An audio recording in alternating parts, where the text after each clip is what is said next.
The miracle of birth never ceases to amaze me. I guess that's why I ended up as a midwife. There aren't many midwives anymore. To tell you the truth, half a decade ago I'd have called it a dying profession. It is only due to the popularity of alternative lifestyles and New Age beliefs that home births became somewhat popular again. I'd worked as a midwife for more than 3 decades when I met Jenna and Christian Meyer. They were a young couple in their mid-20s. Both of them had been born to wealthy families. It showed in their lifestyle. They followed an all-organic, low-carb diet, had a deep interest in spirituality, believed in alternate sleep cycles, and God knows what else. That's the reason they had contacted me about a home birth. The two of them thought that hospitals and medication were dangerous. That stuff could hurt the child's health, Jenna said. To be honest, I didn't like this type of reasoning and thought they were quite weird. But who was I to judge them? As with many other customers, I met up with Jenna Meyer quite a few times. Many people who decided on a home birth had their own unique ideas and wishes. They wanted it to be their perfect vision of childbirth. When Jenna Meyer told me she wanted a birth to be as simple as possible, I was a bit surprised. I had thought she was precisely the type who wanted some weird spiritual water ritual or whatever was popular at the moment. Every time I visited her to discuss the details of the birth, she couldn't help but talk about her lifestyle choices. She'd go on about special diets, certain health foods, ginseng, ginger, and a few other things I forgot. She even urged me to try them out myself. I sat through those episodes awkwardly. The day Jenna got out her books to give me more detailed information, I told her that I wasn't interested. I was only there to talk about the procedures of the birth. She was taken aback but finally nodded. When the day of the birth came, I was still somewhat worried. You never know what would happen with these types of people. It turned out there was no reason for that. The Meyers followed my instructions to the point. The birth went exceptionally well and soon the mother could hold her child. I could see how the two of them smiled at each other and how ecstatic they were at the sight of their daughter. They were brimming with happiness. The prejudice I'd had about the two of them before melted away. In the end, we were all the same. We all loved our children the moment they were born. What was a bit weird was that the two of them said they'd handle the rest themselves. After a quick examination of mother and child, I yielded. It was a week later that I visited the Meyers again. It's common procedure. Once a week has passed, I check up on my clients to see if everything is alright. If there are any complications or problems, I can usually give advice on what to do. If necessary, I can even transfer them to a doctor I used to work with. The Meyers were doing great. There was no doubt that they'd prepared themselves. They must have read all sorts of books beforehand. Christian had even taken a vacation to take care of his wife and their newborn daughter. Jenna was still a bit exhausted but seemed to be fine otherwise. When the two of them invited me to a dinner party about a month later, I promised I'd be there. To be honest, once the day of the party came, I was a bit reluctant to follow through on my promise. I wasn't a vegan and I definitely wasn't interested in a New Age lifestyle. In the end, it was professional reason that made me go. Who knows, maybe Jenna had a few female friends who also considered a home birth.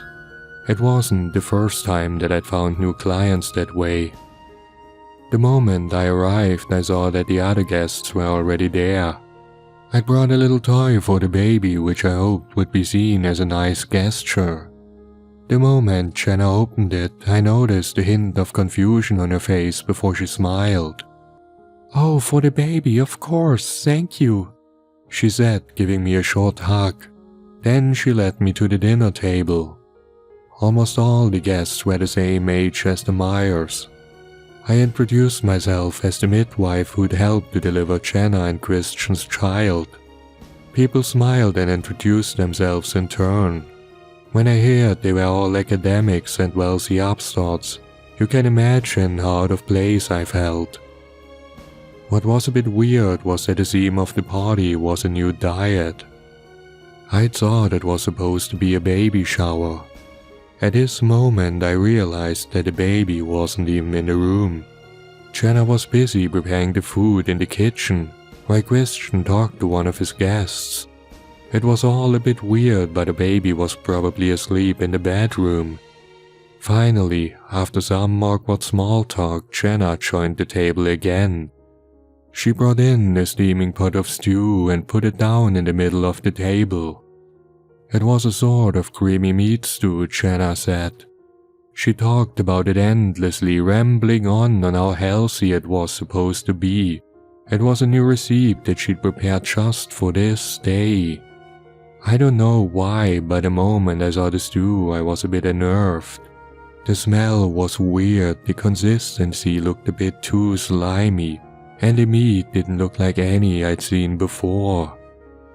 I looked at it and told Jenna in a low voice that I wasn't supposed to eat anything too creamy. It was bad for my stomach. When she heard this, she smiled and urged me to give it a try anyway. Who knows, she said, it might even be good for my stomach. I sat at the table, sipping from my glass of water while the other guests started eating. After the first few mouthfuls, they were almost devouring the stew. Soon people asked for second and third servings.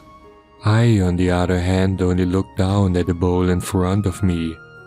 I sank the spoon into the creamy liquid and was careful not to put any of the meat pieces on it. Then I rose it to my mouth. The taste was weird, a bit too sweet, but also strangely sour. The consistency was as slimy as I'd expected. I almost spat it back out. After that, I didn't eat any more of it. Once dinner was over, everyone started pleasing the weird meal. They all said they needed to know what was in it and how to make it for themselves. It was at this point that Jenna started to talk about the placenta of the woman. It was one of the most nutritious and healthiest organs in nature. That's why so many animals were eating it to restore the energy they'd lost giving birth. Jenna opened the book and told us that many cultures believed in the health benefits of the placenta. She said there were even more who thought that eating your own was a sort of cleansing ritual for the body.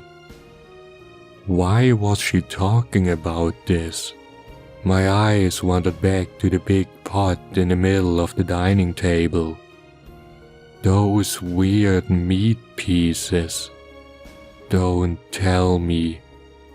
I almost gagged. Could it really be? I got my answer from Christian. Once the two of them had heard about the health benefits of the placenta, they had to give it a try. They couldn't just use someone else's though. There was just no other way, he said. The two of them needed to have a baby. Unfortunately, he continued, the placenta wasn't all that big. It wouldn't be enough to sustain more than a few people. That's why he and Jenna had done something else. With that, he led everyone to a different room. It looked almost like a laboratory, I thought. Before I could react, Christian revealed a giant water tank to us.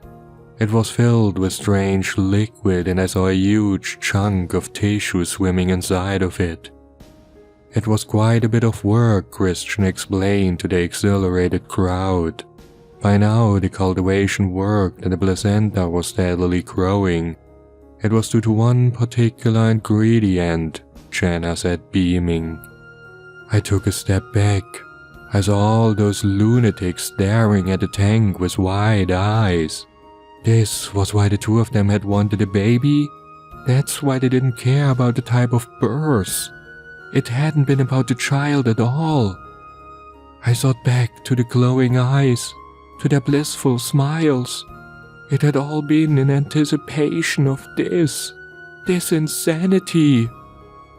The baby, I suddenly thought. I'd not seen or heard her this whole evening. Where was she? The word special ingredient came back to my mind. Where's the child? I asked with a shaking voice. It's only natural, Claudia, Jenna started. The child was nourished by it for so long. It had to give back. In an instant I rushed to the bedroom. There was no sign of the child anywhere. There was no crib, no toys. None of the things I remembered from the checkup were there. She's not here anymore, Jenna said from the door. My eyes grew wide. Don't tell me you... Oh, believe me, we loved her, Claudia. We loved her so much, but there was just no other way. You're insane, I said in a low voice and pushed myself past her. I made my way to the dining room and could hear Jenna following me. What are you going to do, Claudia? I won't let you get away with what? What are you even going to tell people? Do you think anyone knows about the child? Don't you think we planned this whole thing? I stared at her as she said this. Then she broke out laughing. Oh, Claudia, who do you think the authorities will believe? A young, educated couple or an old midwife?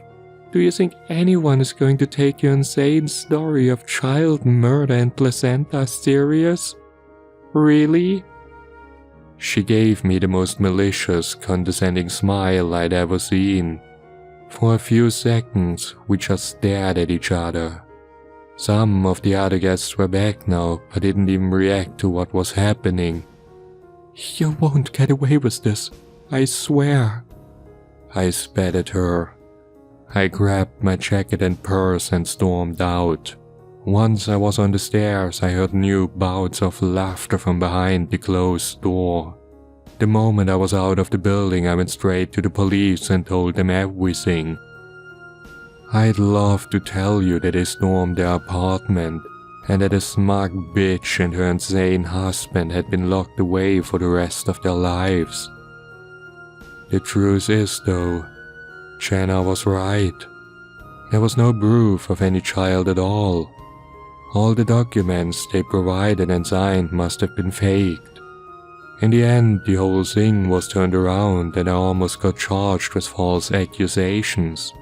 It was only due to Jenna and her husband not pressing charges that the entire thing was dropped.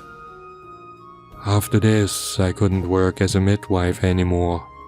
For months, I couldn't think about anything but what had happened to that poor baby girl. I was anxious that something similar might happen again. As time passed, I found a new job at a grocery store, and I was slowly able to forget what had happened. By now it has been more than a year.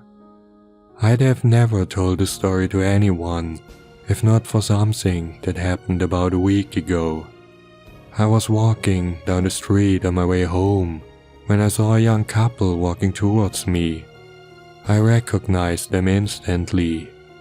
The moment I walked past them, Jenna Meyer smiled at me. I hope it's a boy this time, I heard her say to her husband as the two of them walked away.